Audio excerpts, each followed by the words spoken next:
Hello दोस्तों, आप लोगों को मेरा सादर प्रणाम। कैसे हैं आप लोग? ये कहानी बहुत सुंदर है, अंत तक जरूर सुने।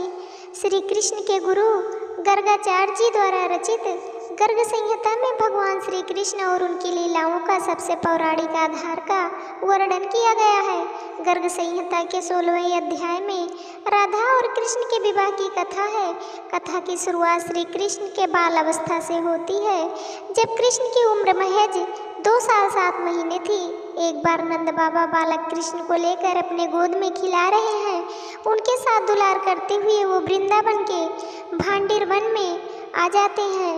बालक कृष्ण के सुंदर मुख को देखते हुए उनके मन में ख्याल आता है कि वो कितने खुश नसीब हैं कि खुद भगवान उनकी गोद में खेल रहे हैं। नंद बाबा को ये पता रहता है कि बालक कृष्ण कोई साधारण बालक नहीं है। नंद के मन में भक्ति का भाव उमड़ता है। इस बीच एक बड़ी ही अनोखी घटना घटती है। अचानक तेज हवाएं चलने लगती है, बिजली कौंधने लगती है। देखते ही देखते चारों ओर अंधेरा छा जाता है और इसी अंधेरे में एक बहुत ही दिव्य रोशनी आकाश मार्ग से नीचे आती है। नंद जी समझ जाते हैं कि ये कोई और नहीं, खुद राधा रानी है, जो कृष्ण के लिए इस वन में आई है। वो झुककर उन्हें प्रणाम करते हैं और बालक कृष्ण को उनकी गोद में देते हुए कहते हैं कि हे देवी, मैं इतना भाग्यशाली हूँ कि भगवान कृष्ण मेरी गोद में है और आपका मैं साक्षात दर्शन कर पा रहा हूँ। भगवान कृष्ण को राधा के हवाले करके नंद जी घर वापस आते हैं। तब तक तूफान थम जाता है, अंधेरा दिव्य प्रकाश में बदल जाता है और इसके साथ ही भगवान भी अपने बालक रूप का त्याग करके किशोर बन जाते हैं। भांडीर वन के पास ही एक बंसी वन है, जहाँ भगवान कृष्ण अक्सर बंसी बजाने जाया करते थे। कहा जाता है कि हजारों साल पुराना बंसी वन आज भी मौजूद है। साथ ही वो वृक्ष भी मौजूद है जिस पर कृष्ण भगवान बांसुरी बजाया करते थे। कहा तो इतना जाता है कि आज भी अगर उस वृक्ष में कान लगाकर सुनेंगे तो आपको बांसुरी और तबले की आवाज़ सुनाई देती है। राधा रानी से शादी के बाद भगवान कृष्ण काफ़ी दिनों तक इस वन में रहे, लेकिन एक दिन उन्हें अचानक नंदगांव की याद आ गई। विवाह के बाद काफ़ी दिनों तक भगवान श्री कृष्ण राधा के साथ इन वनों में रास रचाते रहे, लेकिन एक दिन उन्हें नंदगांव की याद आई और वो राधा की गोद में वैसे ही बालक बन गए जैसे राधा को नंद जी ने दिया था। इस घटना के बाद तो राधा रोने लगी। इसके बाद एक आकाशवाणी हुई, हे राधा, इस वक्त शोक मत करो, अब तुम्हारा मनोरथ कुछ वक्त के बाद पूरा होगा। राधा समझ गई कि भगवान अब अपने उस काम के लिए आगे बढ़ रहे हैं जिसके लिए उन्होंने अवतार लिया है। इसके बाद राधा भगवान श्री कृष्ण के बालक रूप को गोद में लेकर नंदगांव गई और नंद के हाथों बाल गोपाल को समर्पित कर दिया। एक अति प्राण प्रिय सखा थे श्री कृष्ण के, मधुमंगल बहुत प्रेम करते थे। गोविंद मधुमंगल से मधुमंगल को सदैव अपने साथ रखते थे। एक दिन गाय चराते समय गोविंद ने सब सखाओं से कहा कि कल सब अपने अपने घर से प्रसादी लेकर आएंगे, हम कल सबके घर की प्रसादी पाएंगे। ऐसा सौभाग्य सब सखा खुश हो गए। सब सखा नित्य ही अपने कलेवे में से पहले गोपाल को पवाते, फिर स्वयं पाते। आज तो गोविंद ने स्वयं ही मांगा है। प्रसन्नता से फूले सब सखाओं के पांव जमीन पर न पड़ रहे। घर पहुंचकर सबसे पहले सब सखाओं ने अपने अपने घर घोषणा कर दी। कल लाला ने बोला है हमारी प्रसादी पाएंगे तो बढ़िया से बढ़िया भोग बनाइयो। मैया तो रोज ही कलेवा इसीलिए स्वादिष्ट बनाती हैं कि खाते समय गोविंद को हमारी याद तो आ जाए, चाहे एक क्षण के लिए ही सही। आज तो स्वयं गोविंद ने कहा है। प्रसन्नता से भरकर सब मैयाएं रात से ही लग गई सुंदर स्वादिष्ट भोग तैयार करने में। मधुमंगल उदास मन घर पहुँचे।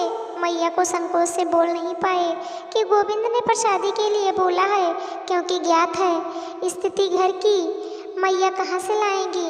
किंतु प्रेम भाव से भरे इस निस्वार्थ प्रेमी को रात भर नींद नहीं आई। प्रातः भोर की बेला में माता ने जगाया गाय चराने के लिए जाने को, तो बहाना बना दिया कि आज कोई नहीं जा रहा। पर मन तो गोविंद के पास पड़ा है, नहीं रुका जा रहा। अंततः उठ खड़े हुए और मैया से पूछा, मैया कछ प्रसाद बनायो है का? मैया बोली, बेटा नंदरानी के यहाँ से थोड़ी सी छाछ लेके आई, परसों उसी की कढ़ी बनाई, वो ही रखी है मटकी में। ओह मधुमंगल का बाल मन पराकाष्ठा की सीमा तक नैराश्य में पहुँच कलपने लगा। नहीं जाता, पर बिना गोविंद के दर्शन के भी तो चैन नहीं आता मन को। विवश हो कढ़ी की मटकी उठाई और चल दिए वन की ओर।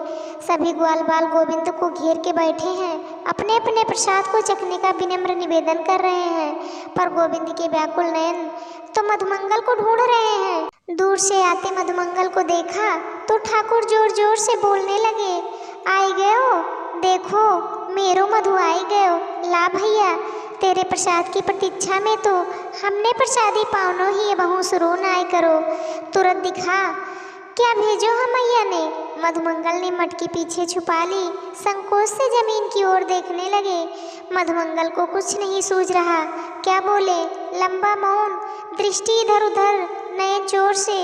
इतने में ही झपट कर छीन ली प्रिय मित्र गोविंद ने मटकी मधुमंगल के हाथ से और भोग लगाने लगे।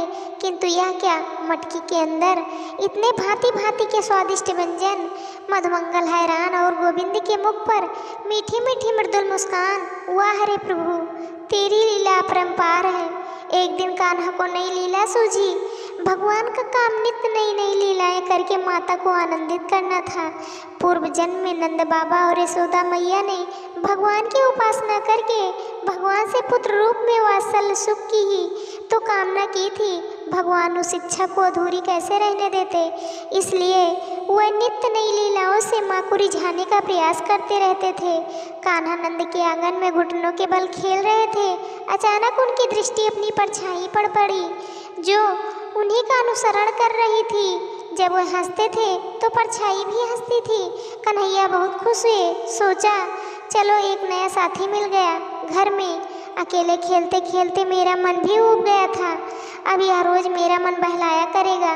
कन्हैया अपनी परछाई से बोले, भैया तुम कहाँ रहते हो, चलो हम दोनों मित्र बन जाएं। जब मैं माखन खाऊंगा तो तुम्हें भी खिलाऊंगा, जब दूध पीऊंगा तो तुम्हें भी पिलाऊंगा।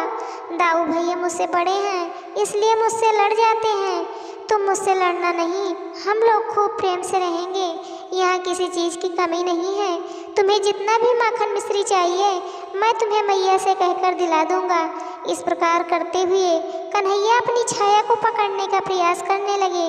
बार बार आगे पीछे जाते, इधर घूमते उधर घूमते, परंतु परछाई किसी के पकड़ में आई है जो कन्हैया के पकड़ में आती। जब कन्हैया थक कर हार गए और परछाई नहीं पकड़ पाए तो रोने लगे। उन्हें रोता देख यशोदा माँ ने पूछा, कन्हैया तुम्हें क्या हुआ, इस तरह क्यों रो रहे हो। कन्हैया ने माता को अपना प्रतिबिंब दिखाकर बात बदल दी। श्री कृष्ण बोले, माँ यह कौन है, यह हमारे घर में माखन के लोभ में घुस आया है। मैं क्रोध करता हूँ तो यह भी क्रोध करता है। मैये आओ ना, हम दोनों मिलकर इसे बाहर कर दें। मैया कन्हैया के भोलेपन पर मुग्ध हो गई और कन्हैया के आंसू पोंछकर उन्हें गोद में ले लिया। जय हो यशोमती लाल की, जय कृष्ण गोपाल की, जय लड्डू गोपाल की। दोस्तों ये प्रसंग आप लोगों को कैसे लगा, आप लोग कमेंट करके ज़रूर बताना।